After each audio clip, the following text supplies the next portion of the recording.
It's that time again for another Q&A. This time I brought my collaborator, good friend, producer Dre with me to answer your questions. We're going to dive into them up next.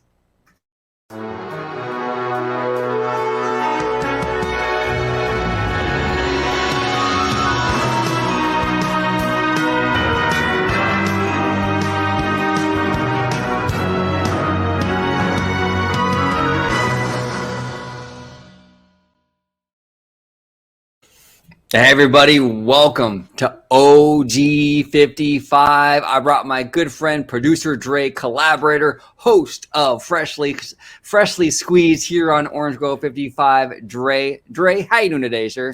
I'm doing pretty good. You know, I saw the community posts on there that you put on there, and you were asking questions. And I'm like, ooh, that would be really, really cool. Then I saw some of the responses, and I'm like, oh man, I hope, I hope he calls me up for this one because I think this is gonna be pretty fun. You know, luckily you did, and I'm really, really happy to be here, and be answering some viewer questions. I think this is really, really cool. Anyway, we'll dispense with the pleasantries real fast. You can find me right there, just like it's spelled, and to see me, well, it's on the channel you're watching right now at Orange Grove 55 at Freshly Squeezed, your source for juice, news, and info, squeezed fresh right from the Grove. So that is where you can find me. Pay attention, it's Joe time. There you go. Yes. All right. So let's dive into this Q&A. We got a lot of great questions, and I want to jump right into this. So the first question comes from CSRS. Now, by the way, Dre, CSRS always comes with it when it comes to the Q&As. Nice. They always ask really, really interesting stuff. It's Right. like I think I use CS's questions in almost every Q&A, not because I favor CS, just because their questions are so good. But That's cool, man. No, I like it. I dig it. Yeah, a lot of great stuff. So CSRS says, at the Walt Disney Studios Park in Paris, I saw they are still moving forward and actually building the Frozen Land and Lagoon of the park's expansion. Why do you think they're still moving forward with that right now, but not the Avengers e-ticket for DCA? A land like that and Lagoon with nighttime entertainment combined more than likely costs more than the Avengers e-ticket. How many years do you think we will have before we see Disney start building the Avengers e-ticket for DCA? Now, Dre, I'm going to start with you. What do you think about CS's question in regard to this? Look, Chapek came out on the quarterly earnings and said, hey, the Quinjet e-ticket is happening for DCA, but it was put on hold, back burner, due to the pandy, due to like budgetary restraints. But CS is saying, hey, look, but you guys are building this thing over here in Paris. It's true. What's the deal? What do you think, Dre? Well, look, it's going to be when the events of 2020 actually happened and shut all the parks down and they had to reevaluate all their projects and so forth. It really came down to like what is most pivotal that we move forward with, right, and what can we kind of omit, or maybe at least for the time being, right? And we heard Chapek's comments about that. He said that the Avengers e-ticket and even the Mary Poppins attraction, that those are going to be in a holding pattern until, they get to a more, fiscally viable situation for themselves. And I think for this, they look at it kind of like the Epcot situation, especially with Paris, because remember, right before this actually happened, they actually increased their stake in Paris, right? I think they own like maybe 96, 94% of the Paris property right now. And that is a significant amount. And the entire idea with the Walt Disney Studios Park in Paris was to kind of redo it like a DCA, right? And I think for them, for how much they've cut up that park, with how much potential I think they kind of see that kind of project have, a lot of those investments, a lot of those, contractual obligations that they kind of have to go forward with them. But also, too, I think the bigger thing is the return on investment. Right. So return on investment for DCA is just not the same picture when you consider what they're doing in Paris. I mean, they're reinvigorating that park. They're bringing nighttime entertainment, which is so crucial for parks to actually have to extend that day out. I think they understand that Frozen is going to be a huge draw to that park in a way that maybe they might not get those same returns to Disneyland. Right. So Disneyland Resort, obviously, that would bring in a huge wave. But when you're talking about this level of investment in Paris, the delta is, I think, is a little bit greater, simply because that park doesn't get attendance like any of the domestic parks do now, right? So I think that's what they're thinking of when it comes to investing in maybe a park like Paris or even Epcot versus parks that are doing relatively all right.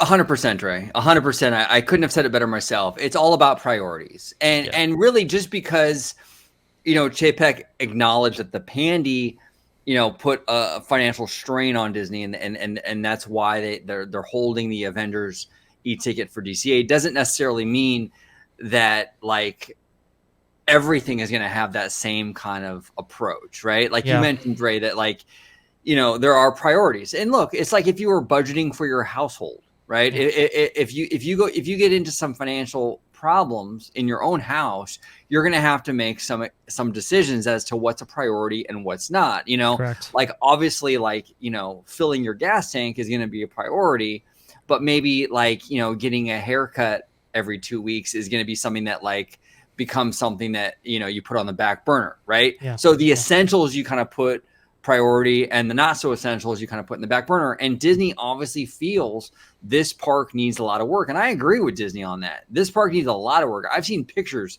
from Walt Disney Studios Park in Paris, and it's abysmal. It's abysmal. It looks like a parking lot almost in a lot of these areas. I mean, it's really bad. I mean, if you thought DCA 1.0 was bad, take a look at the park, the studio park in Paris. It's abysmal. So they see this obviously as a priority. It's a growth opportunity as well. So it's a priority to them. DCA is doing very well. DCA is a solid second gate right now after 2012. Yeah. It's bringing in attendance. It's bringing in the money. It can wait a little bit for that Quinjet. The Studios Park, though, in Paris really needs it right now. Like right now. Absolutely right now. And like you said, it's kind of funny you mentioned haircuts. I just got one just right now. I think it's looking pretty good. I need that Lincoln. Do you remember the old Lincoln, like before our version of Great Moments with Mr. Lincoln that we experience right now in the parks? The version before that, remember, it had like the kind of spatial audio with the haircut and stuff. Yeah. I need that audio for just that drop right there. But anyway, you're exactly right. You kind of reevaluate and you go, at this point, it's like, if we're going to invest, what's the biggest returns on investment? That's why they're going with the DVC tower at Disneyland Hotel, right? I think it was one of the ones where it was like, which concepts are going forward with, like what projects are on the table, off the table. We made those predictions before. We hit it right at the ballpark when it came to that prediction, because it just makes sense. DCA Disneyland Resort really does need a new a new DVC property. That one made perfect sense. We're seeing the DVC property over there in the Polynesian, right? And that's just because it's like that's going to make them money. That's just it's the guarantee revenue generator. And some other things are like, hey, which if you're going to invest in any of these projects, which is the biggest return on investment, which is the biggest bang for your buck, and it's those kind of things. And I think Disneyland Paris and its Studios Park, I think, is part of that. And like you said, Studios Park, I mean, it needs it. Like, that park is, whoo, man. If, like you said, if you thought DCA was bad, look up kind of opening era Walt Disney Studios Park in Paris. I mean, that is some rough stuff. That is for sure. But to answer the second part of this question, it kind of goes into another question that we have. I think we have one in Tomorrowland, if I'm not mistaken. We do. And I will go ahead and repeat this to a certain extent. I think it's a little bit different for Tomorrowland, but remember how I originally gave the time frame back at the start of 2020, right?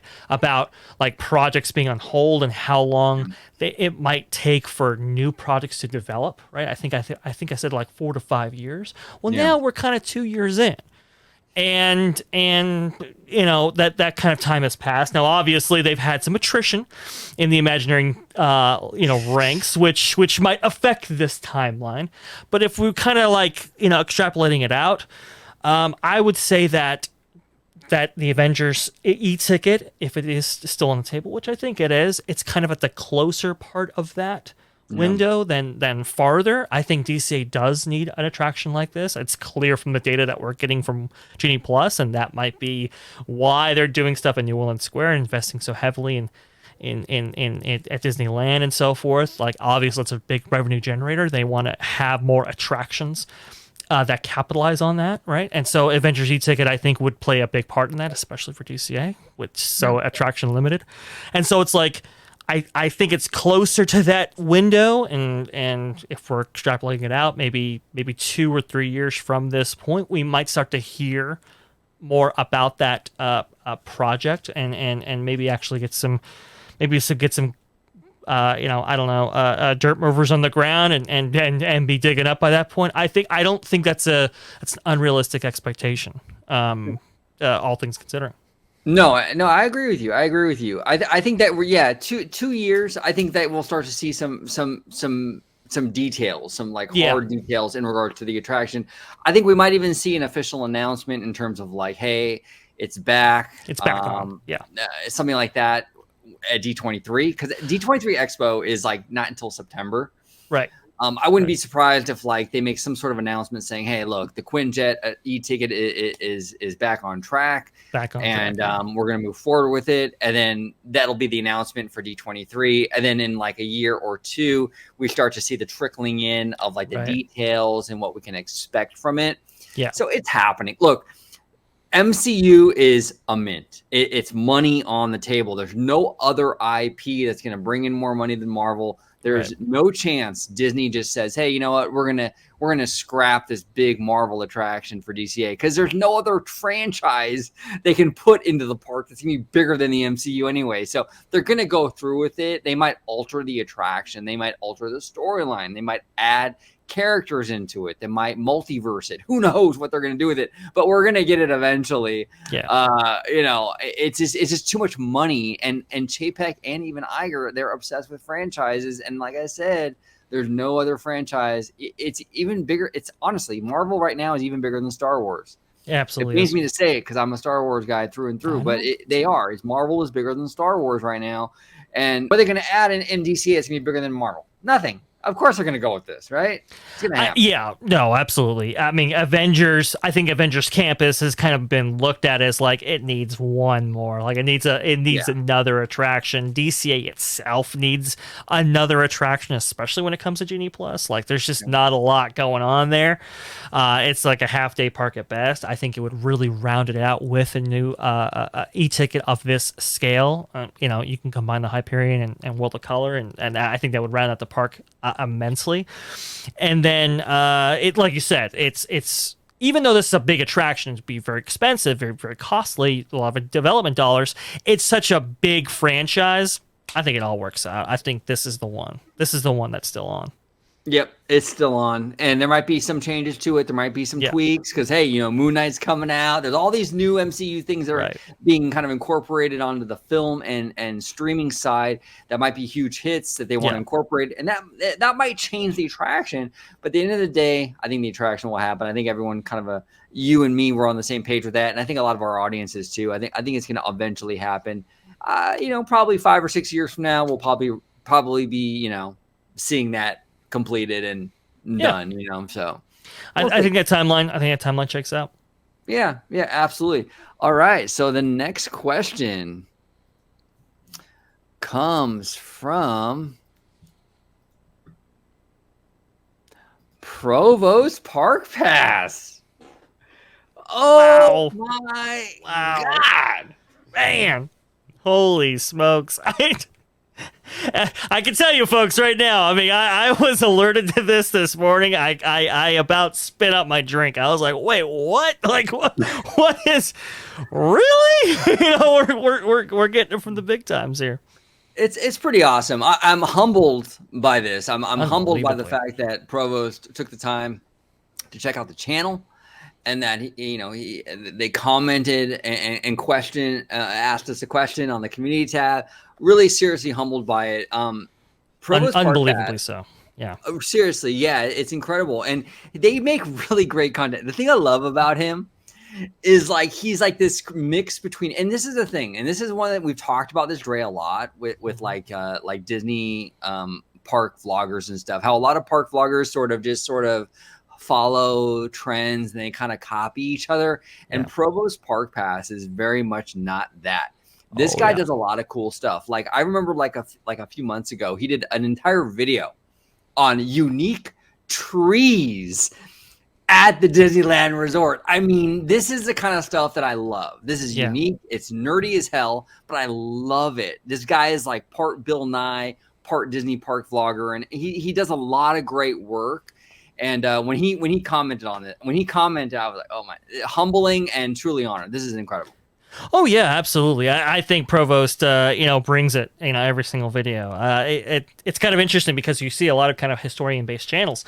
Or facts-based channels right about the Disney parks, but it's kind of rare to see that juxtaposed with kind of a vlogger type style, and that's kind of what he brings, and it's a really unique thing, and I really dig it. I really do love what Provost brings to it. I think it's awesome. I actually had the pleasure of meeting him back in August of 2021. It was awesome. I got the photo right here if you want to share it. It was pretty cool to meet him. It's been watching his videos for a while, and to see him in the park, that was a pretty special moment. And I just didn't know that he I don't know, was subscribed or was interested in the channel enough to leave a comment on the community tab like this. It was pretty cool, pretty special. Yeah, no, it's really cool, and like I said before, it's humbling. And if you guys aren't following Provost, I don't know what you're doing with your life, because this guy is awesome. He does really cool Disney content, so I'll link him down below for sure, and you guys can check his content out if you're not familiar with it, or just check it out. He does a lot of great stuff. Like I said, he did a whole video on trees. That's right up my alley. I love stuff like that. Oh yeah. And he'll do all kinds of stuff, like I guess he got a what is it, what is it, what do you want to call that, I can't think of the word. I can't believe it, because I'm like an audio guy, but he's a guy that lends his voice in the recording booth, and apparently he lent a lot of his voice to the voices of and characters of like Splash Mountain and like Toontown and stuff like that.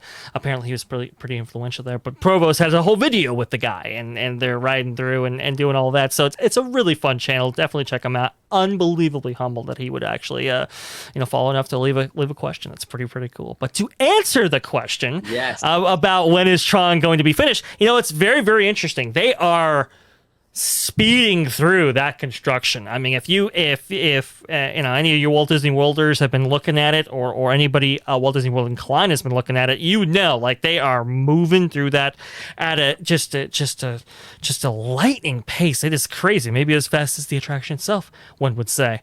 But the canopy is getting all done. It's being inflated as we speak. The walkway leading over to it, which is a pretty kind of complex structure, that's having cement pours applied to it. I think they should be pretty soon here laying down railroad ties for the railroad to actually go through.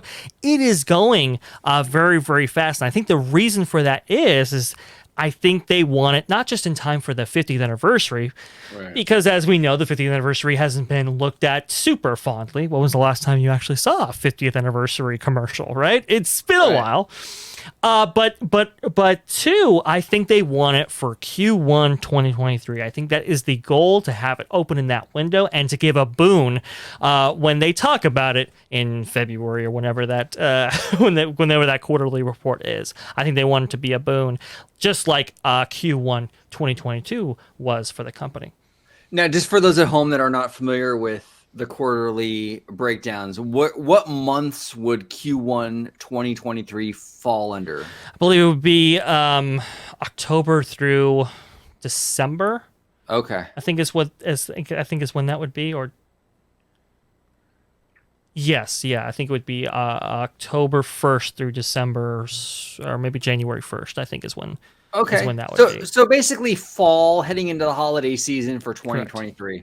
Mm-hmm. That's interesting. Yeah, that's interesting. And Disney World, man, I feel like they've been building this thing forever, and I don't understand it. It's like, look, Tron is really dope. All right, the coaster in Shanghai looks dope. I love it. Yeah. But it's a coaster with really cool ride vehicles. It's not like they're building the Indiana Jones adventure. Let's be completely honest. What is taking so long? Well, that's oh my goodness gracious. Well, listen. Doing anything out in Florida takes a little while, especially when it's so close to Bay Lake and Seven Seas Lagoon. It's a swamp out there. I don't know if anybody's Right. heard, so footing is going to be a problem. There can be delays when it comes to that. Imagineering's not the fastest outfit out there. I don't know if anybody's heard.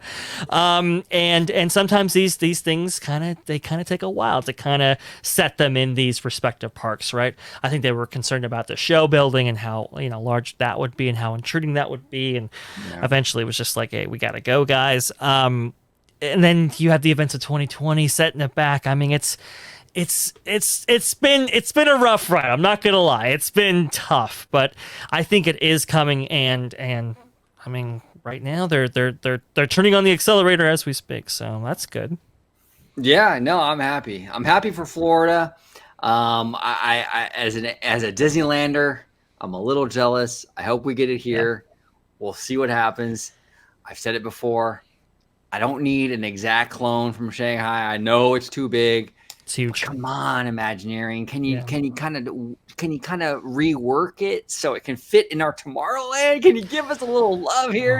Do something, man. It would be so cool. It would be so cool if they would do that. I would love that. I would absolutely love that. As long as we don't have a big imposing box show building, man, let's bring it. Let's bring it to Tomorrowland. Right? Yeah, exactly. As long as it's not like a massive thing. All right, so Marshan, hashtag Disney Diva Thomas. Marshan is a friend of the channel. She comments on a lot of my videos. She is amazing. She is really, really fun. She calls us the CNN of Disney. Oh, because we talk a lot about like issues and stuff. We're not like bloggers, park bloggers. We're more like the news and analyzing what's going on, and she's fun. She's a lot of fun. So that's cool. Yeah, she's been a sub for a really long time, and we do appreciate her.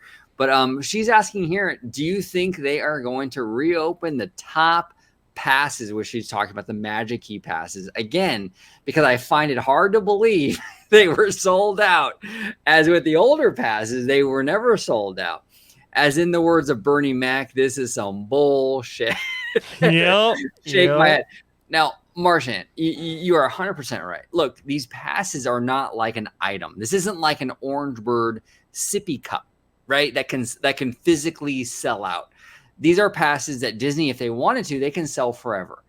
This is the thing. They don't want to sell them forever. Disney has been looking at ways. I've been in this community for a very long time. Okay, very, very long time, 20 plus years. Okay. And I'm telling you, Disney has been looking for ways to minimize the annual pass thing since the early 2000s. I'm not even joking. There's been rumors of this since the early 2000s. And I think what's going on here, Marshan, is that it's all about, and I know this sounds really gross, but this is the nature of the business, They talk a lot about yield management. They want to get the most financially out of each guest. And look, bodies in the park for the sake of bodies in the park does Disney no good. When you have an annual pass program where a person can pay $1,400 and go whenever they want, there's no limitation.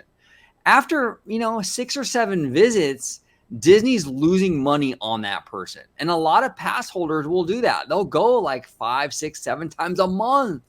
And they're losing money on those people, because a lot of those people, not all of them, a lot of them will bring their own lunches. It's like Disney on a dollar kind of situation. Yeah. So that's the issue, Marshan, is that they don't want to have people in the park just for the sake of having people in the park. And that's why I disagree with a lot of content creators. They say, oh, well, Disney is really desperate right now. They want to get these Magic Key people back in. They're going to get rid of reservations. They're not going to get rid of reservations, guys. I'm telling you right now. I could be wrong, but I'm calling it. I really think that Disney does not want that situation to return to the resort. They want to make sure that if you're going to go to the resort, you're going to spend money. And if you're not going to spend money, they're going to limit access. I think that's what the name of the game is right now. And I think that's pretty much where we stand. I think that's going to be the situation for a very long time. But Dre, what are you feeling on this, man? What like Marshan's saying, hey, do you think they're going to bring the top passes back in? Do you think they're going to bring them back?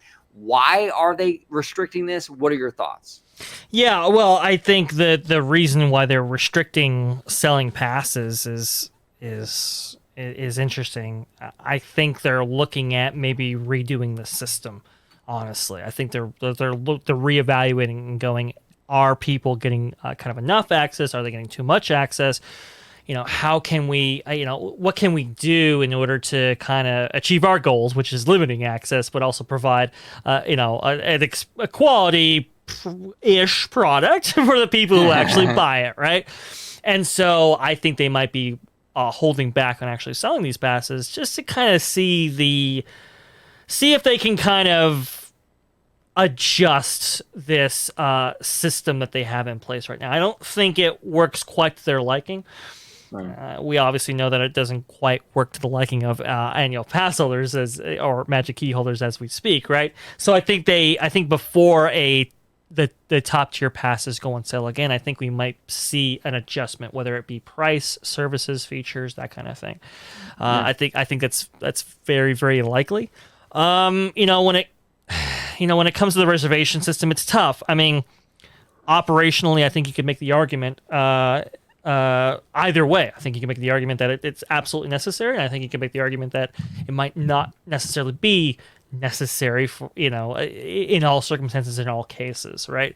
I think there could be a middle ground. I think we talked about that before. Yep. But the reality is right now, and this is the thing. I mean, right now, cast that is the biggest. That's the biggest cloud hanging over the head of Disneyland Resort right now, and Walt Disney World too. But Disneyland Resort is very, very interesting. For example, the cast situation is so dire right now that they cannot saturate all of their restaurant capacity, right? So when you make a reservation, you're only making a reservation for a portion of that overall restaurant capacity, simply because they don't have servers. You try to make a reservation at Trader Sam's. You go down there, you check, and you're looking at empty tables, and yet there's no availability on the app, right? And when you actually get in there, by the grace of God, bartenders will actually say, "Oh my God, it's been so slow," because they're not allowed to. They're only allowed to facilitate how many people can actually be in there, and what management actually suggests is suitable for the amount of staff that they have. Wow. Even though there's capacity, there's available seating, there's seemingly available food in the back to serve these people. They just don't have enough people to facilitate that. And we're seeing it at Blue Bayou. The Cove Bar, interestingly enough, was actually closed for an entire day simply because they had no staff to run that. That was over this past week that happened. So it's those kind of things. The reservation system is absolutely needed to control and ensure that their parks aren't going to be overrun. Right. No, 100%, 100%. Disney wants as much control as possible. And I've said this before, and I made this analogy in many, many videos, but not everyone watches every video. So I tend to repeat myself a little bit because, this video might be new to somebody, right? Yeah. But I like to use the analogy when it comes to park spending and where Disney's mind is at in regards to a mall, right? Mm-hmm. It's you can go into a mall, and it can be wall-to-wall high school kids just hanging out, right? And all these kids are just hanging out. They're sitting on the fountain. They're all talking, socializing. Well, when you walk in as an outsider, you look at the mall and you go, wow, this mall is packed. There's a lot of people here. They must be making a ton of money. Well, not really, though, because they're all just a bunch of kids just chilling, hanging out, and talking. They're not spending any money. Right? Yes.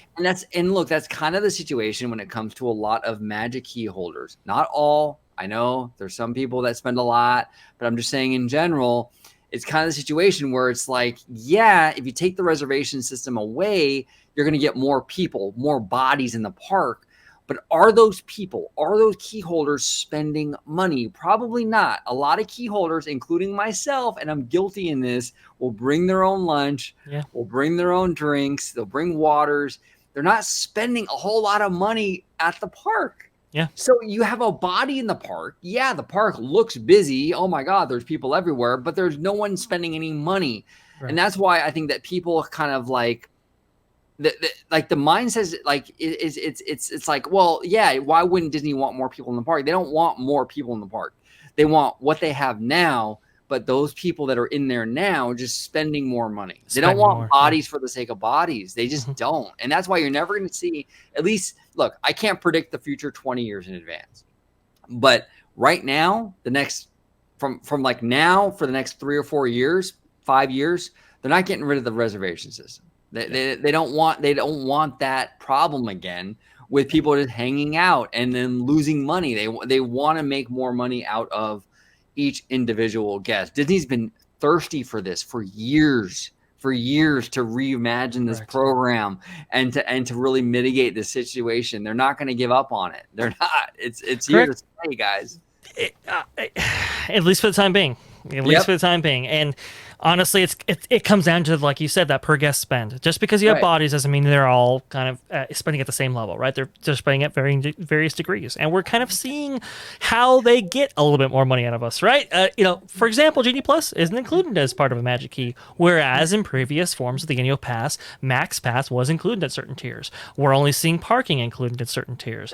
We're seeing these things kind of parsed out in a way to kind of encourage that guest spend, and that's a trend that's going to continue. Unfortunately, hey, look, the Disney parks have to make more money quarter after quarter, and that's going to come out of our pockets, unfortunately. And the way you ensure that is if you are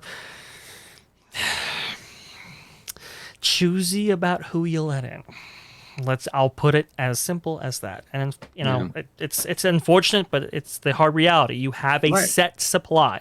JPEG talked about this when talking about the metaverse or even like Disney Plus, right? You have a set supply when it comes to how many people you let into these parks. And so it's like, okay, if you have a set supply and you can't exceed it, how can you increase profitability? Well, you get, a guess that makes a little bit more. That's as easy as I can put it. And unfortunately, I've seen the internal numbers of what they're targeting. It's a lot. Right. Yeah. No. 100%. So this stuff, I think that they're going to play this kind of shell game for a long time, guys. And little details here and there might change. Like we're already seeing now, they're going to start kind of punishing people that make reservations and don't show up. Sure. We're going to see changes and tweaks along the way, but the overall system, the reservation system, is here to stay. The days of people just buying an annual pass, buying a Magic Key, and just coming whenever they want are over. Hey, you know what? If I'm wrong, I'll eat crow. I'll eat it all day long. I don't care if I'm wrong. In my opinion, I really don't think that that's going to happen. I think that they're really married to this reservation system for a lot of reasons, and it's not going anywhere. Unfortunately, frustrating. It's frustrating. It is. It's sad, but they're in it. They're in it. And the next question comes from Isdoro Rendon, and Isdoro is asking, "Love the show." Well, thank you, Isdoro. We appreciate that. Thank you so much. Would love to be on a discussion with you all sometime to talk about the parks. Hey. Look, I mean, if you want to be on, just send me a message. And I mean, if you want, we're open, man. We're open. We always love to have new people on it and talk this stuff. So if you're open to be on camera and you want to talk shop with us, hey, man, we're completely open to that. And absolutely, 100%. Yeah, 100%. And it says, but when do you think realistically Tomorrowland will finally get some TLC? I know it's been years out considering the Finding Nemo subs are being refurbished, but even just the removal of the People Mover tracks would be something. Dre, this is like the tale as old as time. The eternal question, right? When is Tomorrowland going to be completed? And I always tell people the same thing. tomorrow. Right. Tomorrow. Yeah, exactly.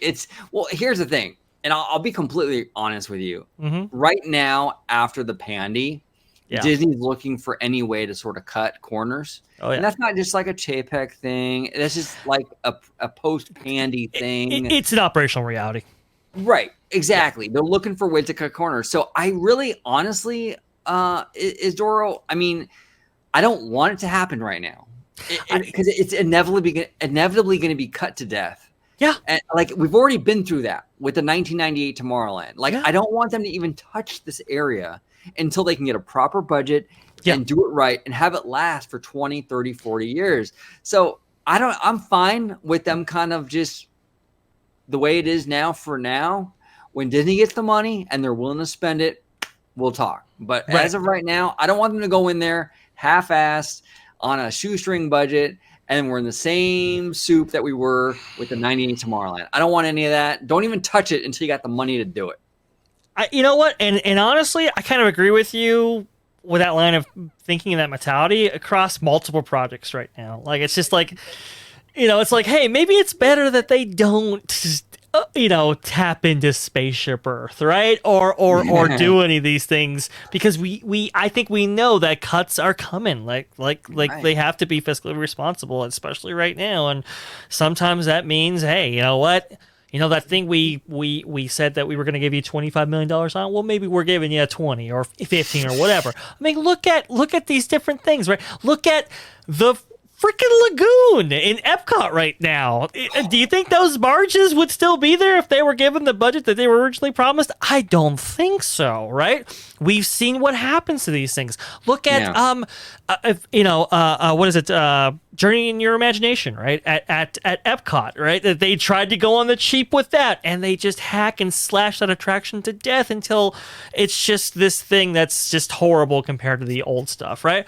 We saw it with the 1967 Tomorrowland in 1998, right? They try to go bigger with this 2055 Tomorrowland and got that budget cut, and then it was like, okay, well, let's just rehash what we did at Discoveryland in Disneyland Paris, and unfortunately, I mean, it's one of Tony Baxter's biggest flops. I mean, it's this thing where it's like you're trying to be ambitious, and when you don't have the budget, it's sometimes the worst thing. So, unfortunately, I do apologize about that, guys. I have an alarm going off, so if you heard that, I do apologize. But Okay. that's operational realities, folks. I do apologize. But anyway, when you come to Tomorrowland, yeah, I mean, it's look, I understand. Here's the thing. I understand that we as fans look at that and we just go, oh my God, like this place needs help. This place is in dire need of TLC. But honestly, when you look at the entire resort, relatively speaking, operationally, it kind of does what it's supposed to do. Just because the aesthetics of the place are completely unappealing doesn't mean that it's unappealing to the point that nobody's walking in the place. No. And that's driven by some pretty relatively decent attractions that really absorb the guests. Finding Nemo will help with that, but Autopia does pretty decent numbers for what it is. Space Mountain obviously brings the people in. Yeah. I would say Star Tours and Astro Jets and or rocket jets, I guess. Astro Orbiter. Sorry. And Buzz Lightyear. They do good enough business for what they are. I mean, and even like late into the night, Space Mountain still retains its line when other attractions on the west side don't. So when you're looking at it operationally, it's like, what other things in the resort need more help than this? And I think that's why Toontown was pushed to the front. I think that's why Hollywood Pictures Backlit or Hollywoodland is pushed to the forward, right? Because those areas do need help. Those areas historically didn't get the attendance that Tomorrowland has done ever since 1998. So yeah, I mean, I agree. Imagineering can't be happy with that situation, which is why they've gone in there, multiple times to kind of see what they could do. We saw that, in the Imagineering story on Disney Plus, right? We saw Joe Rohde take out the whole thing. He was assigned to that, to Tomorrowland redo, and unfortunately, that's not happening. I've heard a new version of the Tomorrowland redo that involves maybe a phased plan. So Cool. similar to what is happening right now in Fantasyland, right? Where they're going attraction to attraction and kind of rehabbing them, whether they need help on the inside, outside, whatever. I've heard a similar plan of going through Tomorrowland step by step and going, okay, what can we do with like Space Mountain, for example? How much needs to be done in that? How much does Star Tours need to be redone? Does it need to be redone on the inside? Does it need to be redone on the outside in order to make this thing more cohesive? What can we do? I've heard that is the plan if Tomorrowland is on is next man up, so to speak. That's what they're gonna do. It's Tomorrowland's a tough thing because for right now, it does what it needs to do. It does draw people in, and even though there are flaws in that, right? I would agree, like the what is it? Interventions building, right? It's not the greatest, right? Like something needs to happen there. Something needs to happen with the old, Rocket Jets complex, people mover platform, right? But overall, it's not in the worst shape, relatively speaking. And I think that's why it's always been put to the back burner. It's like, okay, when we have the budget, we'll do it. But in the meantime, there are other bigger things. There are other bigger problems.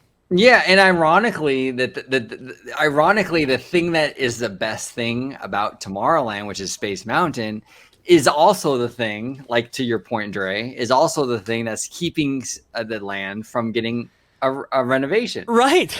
Yeah. Because that's the thing that's drawing everyone into the land. Yeah. And keeping it busy. And it's like, that's why Disney sees no like sense of urgency with it, because like, we got a ton of people going through here. Then you have Star Tours, which is still very popular, also attracting people, and Buzz Lightyear is still a popular. So there's all these attractions that are still packing them in. Disney's like, okay, aesthetically might not be a looker, but at the end of the day, people are still lining up for all these attractions. So and that's not to say that they won't eventually do it. I think they will. Like Finding Nemo Submarine Voyage is a great thing to bring up here, right? Because for that land, for the amount of land it takes up, for the amount of people it moves, for the amount of maintenance it demands, it just doesn't work. It just doesn't work in any atmosphere because you have to pay divers to go in. The maintenance cost is extremely heavy. It only does like less than 1,000 people an hour. It doesn't make any sense. I think they would like to tackle that. I think they would like to tackle, like I said, the inventions building, the people mover platform. They'd like to tackle a lot of this stuff, but it's like when Hollywoodland is deserted, it's like, where are we gonna apply our resources? Right. And that's what it comes down to. I'd say, to give you like a rough timeline, remember I was talking about that 4 to 5 years. Right. Well, it's gonna be that plus Avengers Camp is probably going to come first. We have we have Toontown, we have Splash Mountain, we have Hollywoodland. I think all of those, and maybe even Disneyland Forward, all of those might take precedent before a Toontown renovation comes. That's the unfortunate reality. So we're probably waiting at least 5 years until we hear anything on that front. Yeah, no, I completely agree. You're going to see the Avengers ticket will definitely come before Tomorrowland. You're going to see, like you said, Hollywoodland. You're going to see, all this stuff, even maybe, like you said, even elements of Disneyland Forward before Tomorrowland, And here's the problem with Tomorrowland. And this has been sort of in the making for a long time. But like we've mentioned before, and I know fans don't like this, but it's the reality. Disney's all about the franchises. And when Disney decided to build a whole land for Star Wars, giving that franchise an entire land outside separate of Tomorrowland, giving Marvel a whole land separate from Tomorrowland, it took the two biggest franchises that you could have utilized in Tomorrowland and completely separated them from the equation. And now Tomorrowland doesn't really have anything. And I know a lot of people will comment, well, what about WALL-E? Oh, what about Big Hero 6? But these are not big. These are franchises that did okay, but they're not Star Wars. They're not Marvel. Right. So there's no like real franchise now that you can put in there that's going to compete with a Marvel or a Star Wars. There's nothing. WALL-E, as a gorgeous movie as it is, as beautiful as it is, as the amazing storytelling as it is not Star Wars in regards to sellability. It's not the MCU. Big Hero Yeah. 6, same thing. It's not a huge franchise. It's popular, but it's not the MCU. So Yeah. that's another big issue. But yeah, I agree with you, Dre. I think a lot of these projects that you mentioned, the Quinjet e-ticket, Hollywoodland, all this stuff is going to come first, and then Tomorrowland. We'll eventually get it, but it's just going to be a long time coming. Like you said, maybe 5 years before we even hear anything. And hey, you know what? Maybe there is a franchise as big as maybe Marvel or Lucasfilm. Maybe it's Pixar, which is why they're putting in the Pixar dance party right now. There you go. Tomorrowland. I don't know. We'll see. There will be ideas, folks. Don't worry, it's coming. But Tomorrowland's the land that'll be built tomorrow. That's just how it is. Yep. And the last question comes from a friend of the channel, Mr. Matthew Murr. Matthew, first of all, I want to say thank you, Matthew, for all your support, man. You are always in my comments and supporting the channel and sending us a lot of love. We appreciate you, Matthew. Thank you so much, brother. Really do appreciate all the support. Now, Matthew's asking one more question. Sure. Which is your favorite subdivision of all of Disney's output? Core, like the core businesses, Disney, Marvel, Pixar, or Star Wars. Dre, what's your favorite, man? Where are you at? Oh man, like as much as I love Star Wars, as much as I am so passionate about Star Wars, you know me. I got the Star Wars thing right here. I'm a huge Star Wars fan. Like always will be. That's just how it is. Unfortunately, the output from Star Wars, if we're looking at the kind of question at a kind of a root level, right? The output from Star Wars hasn't been the best. It hasn't been always consistent, at least in my mind. I know other people, they have subjective opinions about what comes out of these studios, but from my end, it just hasn't always been like top shelf, top tier. Whereas Marvel, I think, has been a little bit more consistent when it comes to that output. And of course, they got a lot of 6 and 7s, right? I think we can all agree. Maybe. Just kind of like a kind of above average films or average films, right? But it's kind of rare where they don't hit the mark. It's kind of rare where they completely I don't know the bed, so to speak, right? it's kind of rare. So for me, I don't know, man. I think as far as output goes, I think I'm a pretty big Marvel fan. Like their highs are really high, and you have to give it to them. No, 100%. Like this question, Matthew, is kind of multi-tiered for me. Sure. Like if you're gonna ask me, like, what's my favorite? Like, where is my heart? Where is my, I gotta go Disney. Like, I do the channel, and I'm into this whole thing because of Disney, Walt Disney's legacy, what he set out for the company, all that. So Disney holds like a huge place in my heart. Like that's my core sort of fandom, my core sort of passion, right? And then Star Wars would be number 2. Okay, if you're talking like just generally.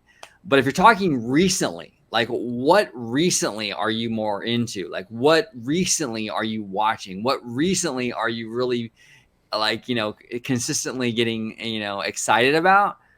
I gotta agree with Dre. It's Marvel.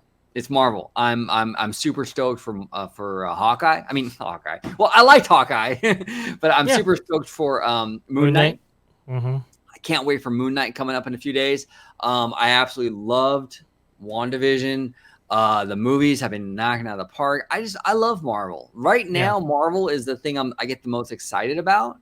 But if you were going to tell me like where's like my like the core, like that passion, like the overall love, well, it's Disney, obviously. That's why I started the channel. I love Walt Disney and that whole foundation he set, and everything. And I love Star Wars, George Lucas, all that amazing stuff. But right now, it's Marvel. Marvel's kicking some ass. Oh, they're doing it, man. They're doing it, and it's tide rises all boats kind of thing, right? A rising tide, right? And I think they're doing it. I think they're doing an incredible job as far as like division of the company. I mean, come on, it's Parks for me. So that's kind of where I'm at. But yeah, I think it was a good question and good answers by the both of us, I think. Yeah, no, absolutely. Thank you, Matthew. Again, appreciate all the support. I appreciate all Absolutely. the support. Thank you Great so much. commenter, by the way. Great commenter. Yeah, a couple things before we go. A couple Mhm. things. Number one, I want to wish Sean. Uh, he's a friend of the channel, right? Friend of the channel. He has a YouTube channel. I think it's Ranking the Mouse, I think which I so. will link down below. Subscribe to him, follow him. But today is his birthday. I had no idea. That is absolutely fantastic. Fantastic, I should say. Yes. I said fantastic. Well, it's fantastic as well. Let me see. What do I have? I don't know. We'll just do it. There you go. Birthday alert right there. Right for you, Sean, buddy. I mean, you've been unbelievable supporter of the channel. You've graced us with a lot of love. Congratulations. Awesome. Happy birthday, my friend. Yeah, we love Sean. We love Sean, friend of the channel. We appreciate all the support. He's awesome, man. He's awesome. So he is celebrating his birthday today, and we just want to send out a huge birthday shout out to Sean. Hope you're having a really great day, Sean. Don't get too drunk, buddy. Yeah, Don't get too drunk. Take it easy on the alcohol. Easy on that. But we love you, man, and we just hope you have a great day and a great weekend. Let the party continue, man, all the way through Sunday. Absolutely, 100%. Oh yeah, let's do it. Great weekend. And if I'm not mistaken, speaking of birthdays, we got one here coming up pretty soon too. Yeah, it's coming up. It's all right. It's coming up. Yes. Gonna be 32 here. So that's it's coming. It's coming. So I'm. It's humbling and cool that you brought it up. That you remembered. That's really special. But yeah, it's coming, and it should be a great weekend. Yeah, no, absolutely. We love you, Dre. We love you, brother, and you are family here. And I hope you have an amazing birthday, man. I hope you have an amazing birthday. Just enjoy it, and hope you're spending it with family and just having a good time. Well, I really do appreciate it. I really don't know what to say. And hopefully my contributions to the channel are good, are great. Hopefully I raise the channel up. I strive to do it every single day, yep. And it means a lot. And hopefully I do this. Yes, folks, we only have high-class stuff on this show. Hopefully I keep it high class. Yes, only the highest of classiest stuff. You're too nice. You're too nice, OJ. Thank you. But thank you, Dre. I do appreciate everything you do for the channel. You are an enormous asset here. You do make this channel better, and we all love you. Not just me, but everyone that watches. So have a great birthday, sir, and just enjoy it, man. Enjoy it. I really do appreciate it. It's quite humbling. It's quite humbling. Now I'm blushing. We should move on. What else do we have? We do have one more thing. I think the last few seconds or minutes of the video, you wanted to kind of address something. Yes. Yes. Okay. So a couple things real fast. One, yes, on our last video with the amazing King Daka, as we're giving out compliments, I guess we should give out some compliments to King Daka, or our last our last, I don't know, contributor to the channel. He was awesome. He was great. And while we were talking about some of the changes going on at New Orleans Square, some people astutely brought up, and it's rightfully so, that the reason that those terraced viewing areas existed before was for phantasmic viewing. And yes, it's absolutely the case. That is why they exist. That's why they're there. It's why the bridge actually exists in front of Pirates of the Caribbean. I don't know if you know this, OG, but those trees, I believe those fig trees that were in the Pirates of the Caribbean queue, those two big ones, those are now gone. Oh boy, disease trees. Oh man. Hopefully that wasn't a result of the events of 2020, but I have no idea. But they're gone now, and some big changes are on the way. But anyway, getting back to those terrorist viewing areas, people were concerned, and I was too. I was very concerned about, hey, if we get rid of those terrorist viewing areas, how is the view and capacity going to be for Fantasmic itself? I mean, those things were there for a reason. I will say, I'm encouraged by some of the things I'm hearing, the things I'm seeing. From what I understand, the way those platforms worked was that they were just kind of platforms dotted around that viewing area, right? And as flat platforms, really the people with the best view of those platforms were people on the edge. People were at the kind of the front of those platforms. And everybody else kind of, because it was a level grade, everybody else kind of suffered behind those people, right? Well, conceivably, and I haven't confirmed this, but conceivably, if that grade is consistent, right? If they kind of go in line with that amphitheater bowl type setting that they have for New Orleans Square on that edge of the river, conceivably, if there's a grade there that they kind of smooth out and not have just those standing platforms, well, then everybody can potentially, I don't know if this is going to work out, but potentially everybody gets a better view than they had before. Cool. So not only do you get, less traversal when it comes to stepping over these terraced platforms in the day, but you might actually get a better experience at night. So I thought that was encouraging. I thought I wanted to share that because a lot of people were concerned about that. Hey, there's optimism, there's hope. Hopefully it works out as smoothly as that is. And I have some more advanced thoughts, but we'll save them for another day. We got a hard out anyway. Yeah, and really, I don't know if this is indicative of anything, but I mean, I think it's relevant to point out that that Disney recently did add and kind of alter the area around the Rivers of America in New Orleans Square with Pelican's Landing. Yeah. That little eatery area, right? And they did a phenomenal job with that. I think it respected the area. I think it looks phenomenal. And I don't know. I mean, if that's sort of like a hint of things to come, I don't know if we can connect the two or not. I mean, every project has a different budget and what have you. But I mean, I think that is something. And, and they handled that project very well. I'm cautiously optimistic they'll handle this project very well. And I think it'll be good. And we'll kind of have to wait and see. And in terms of the trees in front of Pirates of the Caribbean, I'm glad they took them out because that stuff can really kind of spread. From what I understand, I'm not I'm not a botanist, but for disease trees can definitely spread.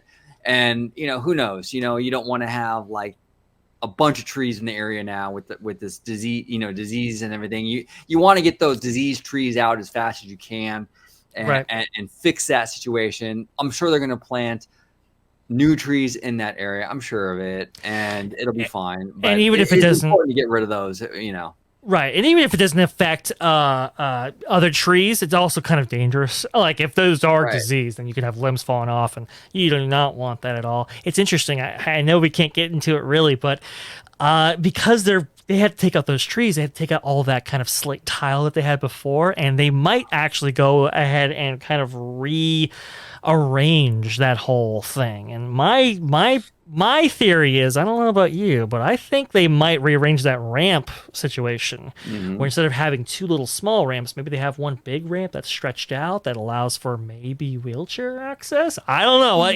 Well, I mean, I guess you can't because of the later things that happen. But I mean, I think it is a possibility that they kind of rearrange that, make it more accessible to all guests. And I don't know, I have a theory. I have some speculation. Are they bringing Genie Plus to Pirates, and this is why they're doing it? I don't know. I'm still working on it. I'm still trying to get the answers, but they're doing this for a reason, and it's going to be interesting to see what happens. Absolutely. There's a lot of meat on those bones with that, and we'll definitely bring that up in a future video and talk about that because there's a lot to discuss with that. A lot. I think so. I think But so. Dre, I want to thank you, brother, for coming on as always. Thank you so much. If you could let everybody at home know where they can find you on social media. Best place to find me on social media is at VashSky. It's right down there, right? Just like it's spelled right there. And the best place to see me, well, it's going to be on the channel you're watching right now on Orange Code 55 at Freshly Squeezed, your source for juicy news and info, squeezed fresh right from the Grove. That's where you can find me. Please go down in the comment section, subscribe, comment, how you felt about our answers. Are they, good enough? If you have questions of your own, please go ahead and comment below. And I guess we'll see you all guys on the next one. But really, nothing compares with a freshly squeezed. I love the freshly squeezed. I love that. Yes. Well, thank you all for watching. You heard the man. Like, subscribe, comment down below. And again, a big shout out to Provost Park Pass for commenting. We are humbled by that, sir. Thank you so much. We do appreciate you, and that was really cool. So thank you. And again, have a wonderful day, and we'll see you on the next video. Take care, everybody. Bye-bye.